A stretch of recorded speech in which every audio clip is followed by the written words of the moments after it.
What year is it? 1934. Number plate's a bit of a giveaway. And it's completely original except for the wheels. No. No? Everything you can't see is big. Big. Yeah. How big are we talking? 7 litres. Now that's good. I like that, yeah. You're not lacking in power. No, I can keep up with and pass most things on the highway. I can't pass gas stations. Sure. Yeah. And have you thought about towing a gas station? I can tow a caravan. You can tow a caravan? Yeah. What would you pay for something like that? I don't know, I paid $3,000 for the body and the chassis rails in 1980. These guys were on the look for somebody. And everybody said I was a fuckwit. And what's it worth now?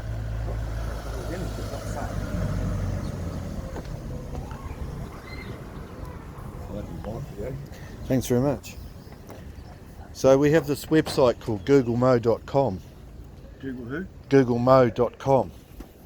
And what we do is we upload anything of interest for all those people that...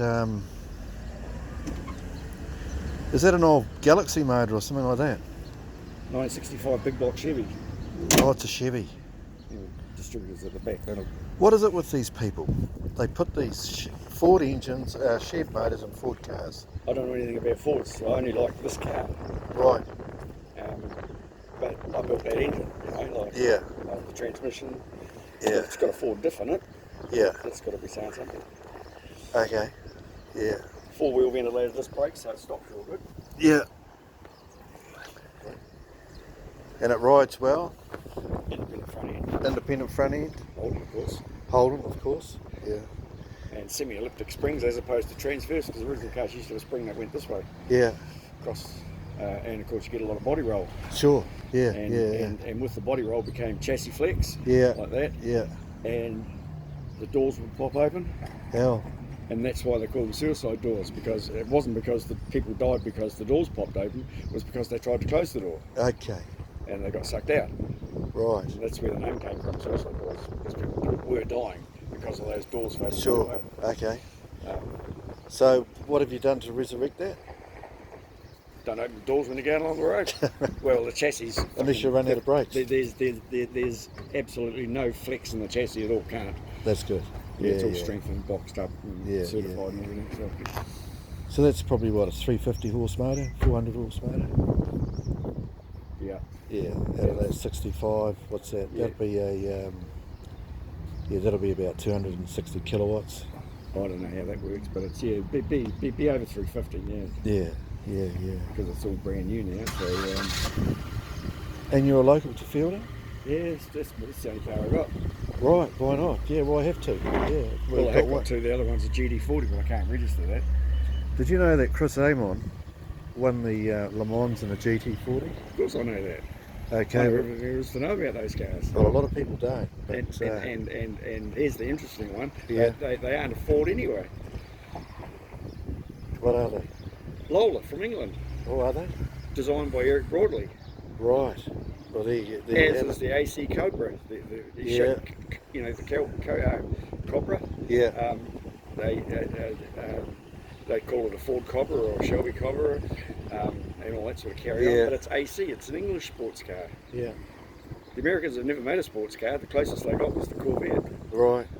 So this is interesting, isn't it? You've got the $1 billion baby there, this car beside you. That's the $1 billion baby. Yeah, 3 Flash Smicko. The VE concept, and you've got probably the first decent car Ford made here. Well, 32 was their V8. Yeah. Their first V8. With the Mercury. No. Just they were just a flathead V8. Yeah. But the Mercury didn't come out till about 47. Oh, okay. I thought they were Mercury from the day one. Oh no, shit. So what were they, like 239 cubic inch or something? Probably around 270. 270 cubic inch, yeah. Or maybe smaller, because I think the stock cars still race on the formula. That was the original only engine Sure. available. Yeah, So, yeah.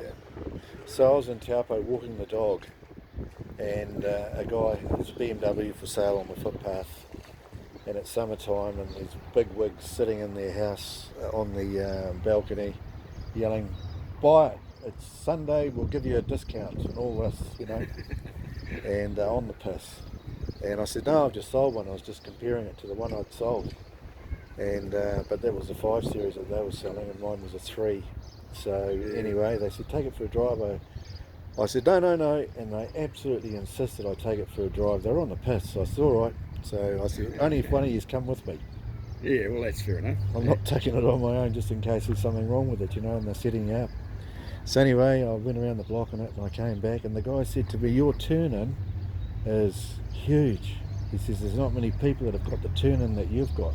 What do you mean, close to the corners? No, just turning at the appropriate time Uh, to the apex of the bend.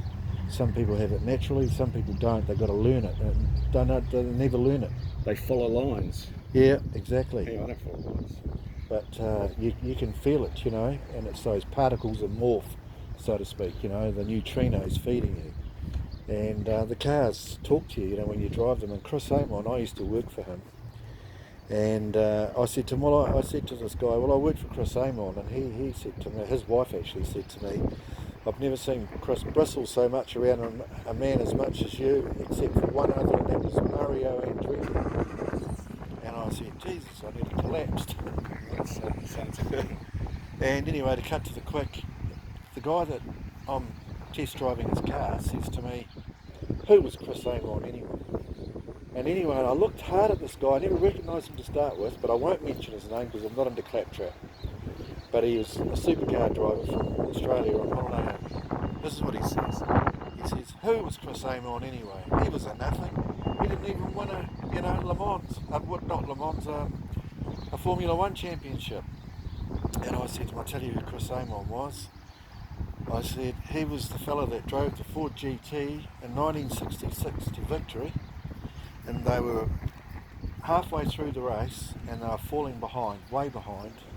And he said to his partner, it was his idea, we abandon these tyres because they're not doing us any good. We do away with our sponsorship, we go to Bridgestones. The next team over will just load us up with Bridgestones because you're working for Bridgestone then. It doesn't matter who wins, it's the it's the tyre that they want." So off they go, and he says, "We'll just drive the doors off this thing." And anyway, so Chris explained to me his strategy. When it was his turn, he drove as fast as he could down that Mulzane straight, left his braking tool late on drum brakes. He reckons he got 370 out of it. And then he drove deep into the hairpin, to get that extra speed down the straight. He said, "I might have lost 1 or 2 miles an hour on exiting the hairpin, but I gained about 5 or 6 or 8 mile an hour down the straight, depending on how much oxygen she got." Because, if you get a good breath of fresh air, if it's winter, the car will perform a wee bit better, And so anyway, they actually won that race. And, technically they won it, they were awarded it, but they lost it by default. Because they had, in actual fact, travelled further than any other car. And that's what it was based on. And the other because they were further down the line at the start. Yeah, because they were further down the line at the start. So Carroll Shelby and Ken Miles weren't too happy about that. No. So this guy, and I said, so that's who Chris Amon was. He cracked it for 375 on when that car was running at its peak during that race. In the dark. Yeah. I said, it was trees all down one side, not like now. He said it was a suicide trip all the way. One mistake and you were gone. Yeah, sure. I said, that's who Chris Amon was. And I said, you can get your car up to what, 310 down Bathurst, maybe 320 on a good day, if you leave your braking tool late, but you're only about to do it once. Yeah, because you're burning your brakes. Yeah, they come down there glowing anyway. Yeah. So anyway, to cut to the quick, he shut his mouth real fast. And I was surprised that I stuck up for Chris in the way that I did, because he was a hard man to work for. Yeah, Yeah, well, I never knew him, you know, but I've never heard anybody knock it like perhaps that person did. Yeah. I've got to keep moving, mate. What's the Okay. time? Anyway, the hours? It must be I what, don't 10 care, o'clock? I don't care about Can you just quickly show me inside the vehicle, just so that we can show the viewers at home, because they don't. There's a lot of people that don't get out and about, and it's got a good seat in it, hasn't it? It's original. Yeah, that's my shed too, because there's all my shits in the back. Yeah. Join the club. Yeah. What's the steering wheel out of? A Buick tilt column. A Buick. Yeah. Like I said, when I got it, all I got was the body. Anything that's this colour Yeah. and the chassis rails.